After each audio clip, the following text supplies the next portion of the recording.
নমস্কার, আমি অনু। আশা করি সকলে ভালো আছেন। আজকের কবিতা কবি সুবোধ সরকারের মণিপুরের মা। শুরু করছি। মণিপুরের মা নগ্ন হয়ে উঠে দাঁড়ালো আমার মণিপুরের মা।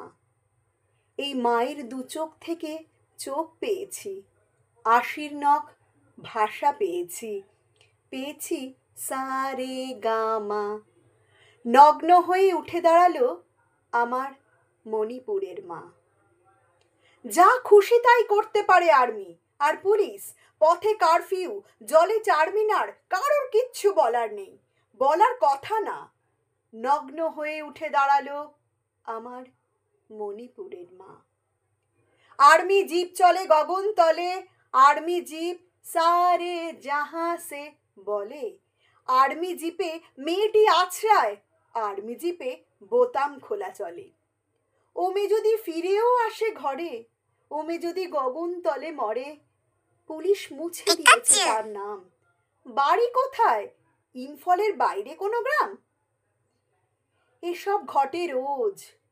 কোথায় তরুণী পড়ে আছে, কোথায় তার অন্য বোন নিখোঁজ, শুধু তাদের চুনরি ঝুলে গেছে। কিন্তু আজ জুলাই মাসে হারালো বিপদ সীমা।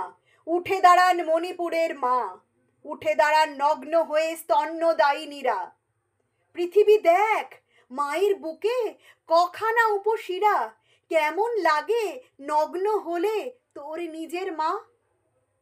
আসাম রাইফেলস যেই বন্ধ করে গেট, যেখানে আমি ছিলাম সেই মায়ের তলপেট, সেখান থেকে বেরিয়ে এলো এক গরম গঙ্গা। মণিপুরের মায়েরা দিল মাকে নতুন সংজ্ঞা। যেখানে আজ মায়েরা হাঁটে নগ্ন হয়ে মিছিলে, স্থলনায়ক জলনায়ক তোমরা তখন কি করছিলে? ভাবছো নাকি তোমার মা এখনো আছেন পরমা? পুড়ে গিয়েছে, পুড়ে গিয়েছেন সব মায়ের মধ্যে থাকা সেই বড় মা। নমস্কার।